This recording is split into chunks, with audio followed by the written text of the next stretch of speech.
Hey guys, Martinkin here, bringing another Dragon Ball Z Dokkan battle video. And so I did ask you guys back when the Super EZA announcement was made whether you would want to see team building guides for the Super EZAs, and I had quite a few people say yes. Obviously this EZA came out a long time ago, so I don't know if I was even making the EZA guides back when the Super Saiyan 3 Goku EZA first came out. But of course we are going to have the Super EZA releasing on both Global and JP. That is going to be dropping in about 6 hours time.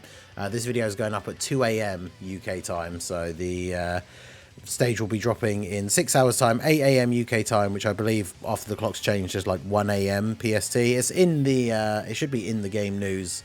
You can also check the data on the Dokkan info. But the Super EZA is coming out for Goku. Now, a new difficulty stage is added. That's how the Super EZA works. It's just one new stage that's been added at a higher difficulty. Every time you beat the stage, you get 3 medals, and you need 30 medals to give Goku his Super EZA. That means that in terms of the event, we're talking the same setup when it comes to the category, which the weakness is Resurrected Warriors. The only thing I'm not sure, I'm assuming they'll keep all of these debuffs, right? The damage reduction against AGL, STR, physical, and all super types, which means you basically only want to be using extreme tech or extreme physical when it comes to, extreme tech or extreme int when it comes to doing damage. You can use AGL, STR, and physical units that are good tanks, but they're not going to be doing very much damage. Now, this was from stage 20 onwards, so I don't actually know. I'm assuming the Super EZA stage probably will keep this reduction, but we won't know 100% until it drops. We also don't really know just how difficult it's actually going to be, because a lot of people, myself included, often farm these EZAs way past stage 30. So it'll be interesting to see how the difficulty of the super difficulty stage compares to, say, stage like 100 of the base EZA or something like that, right? So that's going to be very interesting to see. But the weakness category is Resurrected Warriors. It was so funny when this very first came out, because this was the first EZA. It was very hard. If you didn't pull the Angel Golden Frieza, who was the first properly released Resurrected Warriors leader, it was incredibly difficult. I remember doing it back in the day when it came out, and it was a bit of a struggle. Now, as I say, the new stage is going to drop 3 medals per time, which means you would have to do the stage 10 times in order to get the full 30 medals. However, if we take a look over on the Dokkan info page here, there are going to be 3 special missions for the stage as well. So clearing the stage while using a character that has an Extreme Z Awaken, so a character who's already EZA'd, will complete a mission that gives you 3 medals. Beating the stage with 3 sworn enemies characters on your team will give you 6 medals, and then clearing the stage within 3 minutes and 30 seconds will give you another 6 medals. So of course that adds up to 15. That's half the medals that you need. And of course you get 3 for beating it the first time, so that makes 18. If you did all the missions in one go on the first run, you would get 18 of the medals that you need. That means you only need 12 more. That means you only need to do the stage 4 more times, so 5 times in total. So as long as you get all of the missions done across 5 attempts, you don't have to get them all done on the first one, but as long as you do them all across 5 attempts, you will get all of the medals. So maybe you'll find it easier to do the time limit one if you're not having to use sworn enemies ones. I would say that having an EZA unit on the team is pretty much a given, because some of the better teams we're going to talk about in the guide are EZA'd characters anyway, so that shouldn't be too difficult. So 5 runs in total if you can get the missions done. So if we take a look at the Resurrected Warriors category, this is where the team building guide will be very much like my standard EZA team building guides. We will talk about my top picks and honorable mentions in terms of the characters using for building the team. Let me know what you guys think down below. If there's any units I missed out or that you think I should have talked more about, do let me know in the comment section. So jumping straight in, if you're on the JP side, you do of course have a much newer, updated version of the Resurrected Warriors team leader, which is the Harudagan. Will be coming out on Global in a couple of weeks' time when we get the Dual Dokkan Fest. Usually that comes out at the beginning of April. He leads Resurrected Warriors. He has plus 30% to Legendary Existence or Transformation Boost. There are a couple of Transformation Boost characters that we can talk about on this run who will be able to get the buff from the extra 30% and therefore get the full 200% leader skill. So if you do have this guy, he's really good. He's going to raise defense on super. He has the chance to dodge. He can build up, get the extra dodge, and then you can transform on turn 3 if you're at 70% or less HP. Again, we don't really know exactly how hard we're going to be getting hit in these stages. So obviously no way to really know for sure how easy it's going to be to drop below that HP threshold. Personally, I am hoping that it is quite hard. Obviously not like crazy, super, you know, difficult and half the people can't do it. But it would be nice to have a little bit of a challenge. But whether you can get him to transform or not, Hirudegarn, of course, will be the best leader because he does offer 200% to some of the units on the team. Then, of course, we have the man himself from the OG days of this EZA, the Int Golden Frieza. He has his own EZA now, of course, which, whilst not very good, he is a full 170 lead for Resurrected Warriors. He does greatly raise defense on super. So again, depending on the difficulty level of the super stage, he would be very good as the leader. He probably is not a unit you're ever going to be putting in slot 1, but he is also a Sworn Enemies character, so he does contribute towards that mission for the 3 Sworn Enemies units on the team. So he is a solid choice to use for the leader of the team. Now, we do have this Tech Frieza, who has his EZA since the days of this OG EZA, and that makes him an extreme class leader for 130. Now, it is a much lower percentage leader skill, but if you are lacking a leader to use for the team, then of course you can go ahead and use this guy and just take a bunch of the extreme units, which is largely what you're going to be running anyway, right? Because all super units, if we are keeping those same debuffs, are getting their damage nerfed in this event, right? So you're not going to want to run any super characters anyway. So Frieza, whilst it's a very low leader skill, he can make a stand-in if you need him to, but even if you're not using him as the leader, he'll be very good on the team, right? He heals at the start of the turn, he's got type advantage, he can hit relatively hard, so he probably is a go-to include on the team, right? Then next up we have the Physical Angel Frieza. Now this guy leads Resurrected Warriors 4 key and 150. He can be pretty good defensively. After he receives an attack, he has dodge. He does raise defense on super. The problem, of course, again, is if we are keeping those restrictions, he is a physical unit, which means he's not going to be doing a lot of damage, but he could potentially be useful on the team. And, you know, just like these other Friezas, he is a Sworn Enemies character, right? The Tech one is as well. He is one, so contributing towards the team. You're essentially going to want to make a Wicked Bloodline team with a bunch of Friezas if you want to do that Sworn Enemies mission. But this guy, I would say he's probably like an honorable mention as a leader. But other than that, you won't be using him on the team, really, just because he's not going to be doing a lot of damage. He's not the craziest unit, but he can be there to be a leader if you need him to be. And then, of course, we have the LR Golden Frieza. So he leads Resurrected Warriors 4 key and 150. So he's he's got the same percentage leader skill. He's a much better option than the Physical Angel Frieza.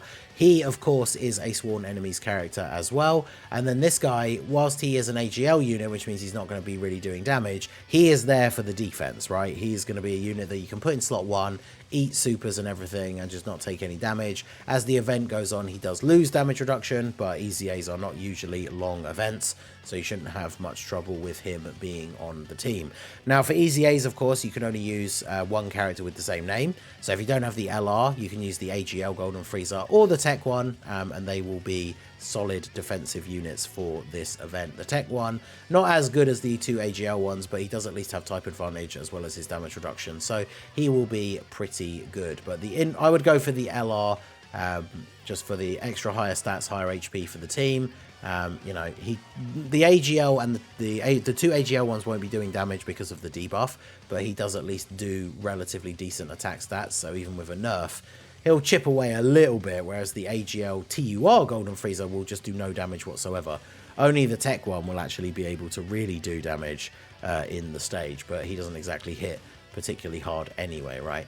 So then we have our boy LR Dr. Wheelo. So this guy, funnily enough, I used him in the Family Kamehameha EZA up to stage 999 that I posted the video for the other day, because he is actually relatively good. Revenge category allies on the team. We do have some of the Freezers in that category, and I think the Metal Coolers as well. So he can get his full buffs. He can get crits. Like, he can just be genuinely or generally pretty solid. Again, we don't know exactly what the difficulty level is going to be like, but in stage 999 of the Family Kamehameha EZA, he was still only taking around 50k from normals. So I could see him being very good defensively in this Super EZA, because I'm not expecting them to be on the level of stage 999 EZAs, right? So Wheelo can be a very good option. He also does have an active skill if you're starting the turn on low HP against an enemy who's got lower HP as well, so you can do a bit of extra damage. He is an AGL unit again, so he's not going to be doing crazy damage.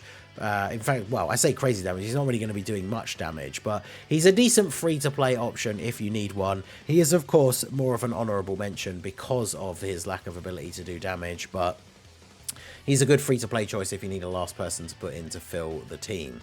So then we have the free-to-play LR Barbady from the 8th anniversary. He supports extreme class allies, and therefore can be a fairly useful unit to have on the team as basically like a floating support. There isn't an extreme class enemy, but as there is a super class enemy, he has the high chance to dodge, which is probably good for him because he's not the best defensive unit. His defense will be okay for normals, depending again on the difficulty level of the event, but super attacks will not be good for him. But he'll be good to have on the team as a floating support. He does have the exchange into Vegeta, but then your links get kind of messed up. I probably wouldn't bother with the exchange, to be honest, but he's just going to be there to help support the team a little bit.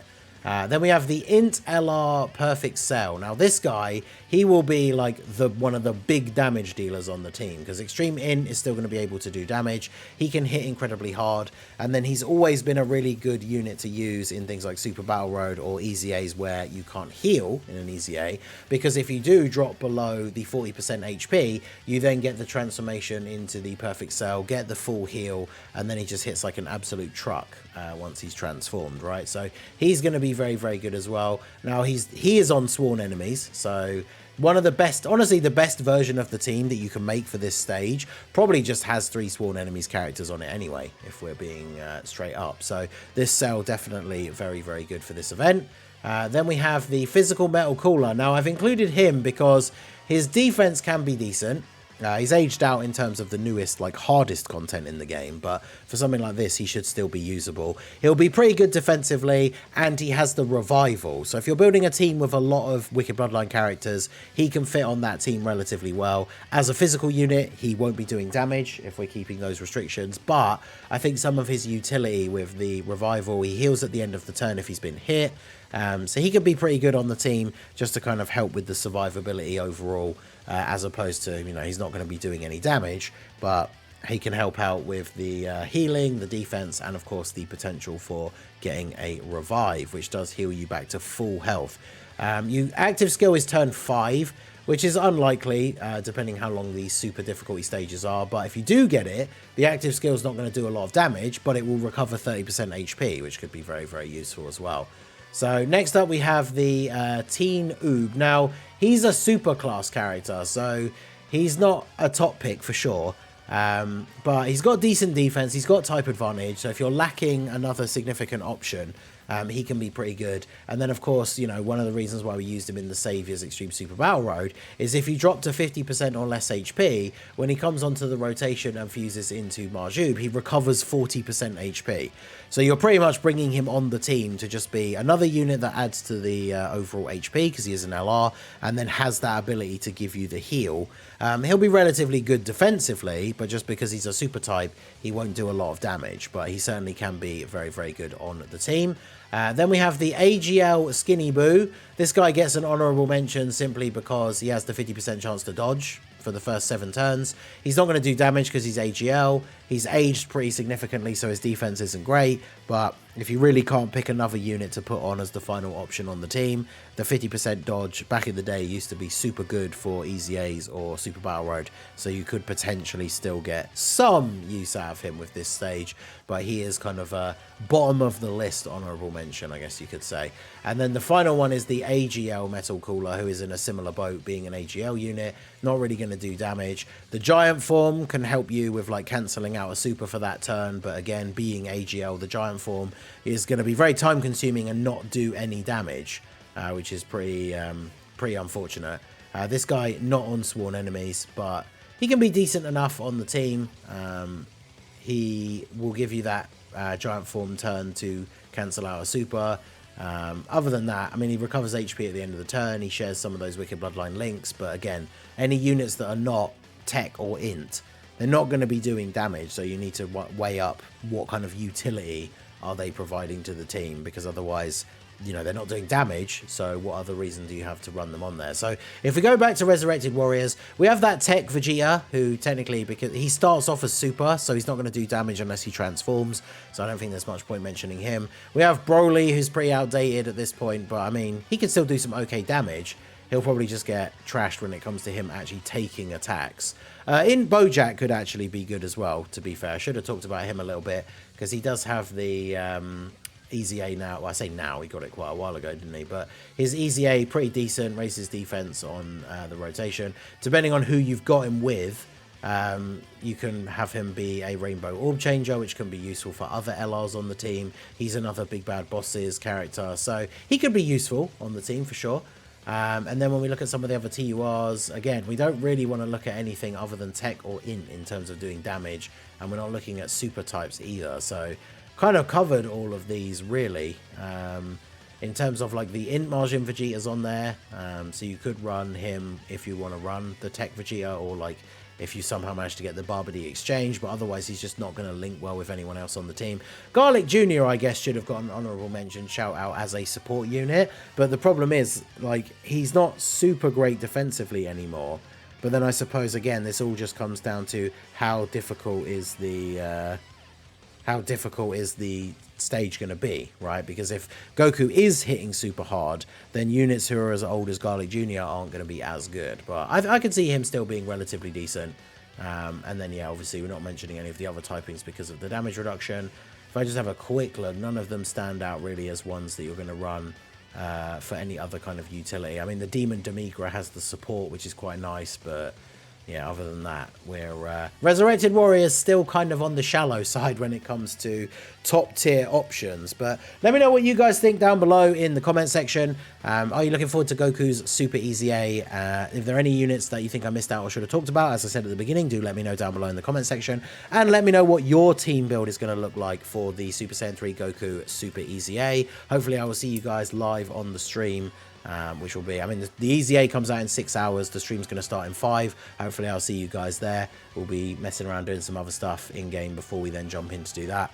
But hopefully I'll see you guys there. So that is going to be it for the video, guys. This has been the Master Ningen. Smash that like button, subscribe to the channel if you are new. Check out the links down below for the Discord and the merch store, and I will see you all again soon. Have a good one.